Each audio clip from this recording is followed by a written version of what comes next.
ایک مرتبہ ایک صحابی کی زبان سے الفاظ نکل گئے ما شاء اللہ و ما شئت، جو اللہ چاہے اور جو آپ چاہیں، فوراً ٹوک دیا جعلتنی للہ ندن، کیا تم نے مجھے اللہ کا مد مقابل بنا دیا ہے؟ مد مقابل جو سامنے آ کر چیلنج کر سکے آپ کو، وہ ضد ہے، ند۔ تو اجعلتنی للہ ندن، تم نے مجھے اللہ کا ند بنا دیا، مد مقابل بنا دیا۔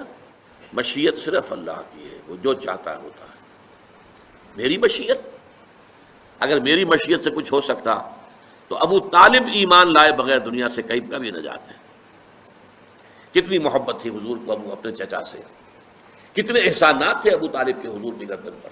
آخری وقت بھی حضور نے فرمایا ہے چچا جان میرے کان میں ہی کہہ دیجئے الفاظ اشہد ان لا الہ الا اللہ واشہد ان محمدا عبدہ ورسولہ، میں اللہ کے ہاں جا کے گواہی دے سکوں گا کہ یہ ایمان لے آئے تھے۔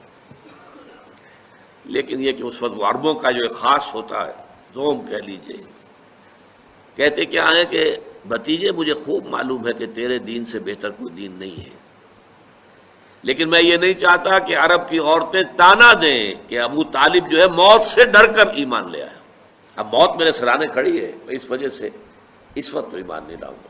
لیکن بہرحال حضور کی مشیت پر معاملہ اگر طے ہوتا تو ابو طالب اس دنیا سے بغیر ایمان لائے رخصت نہ ہوتے۔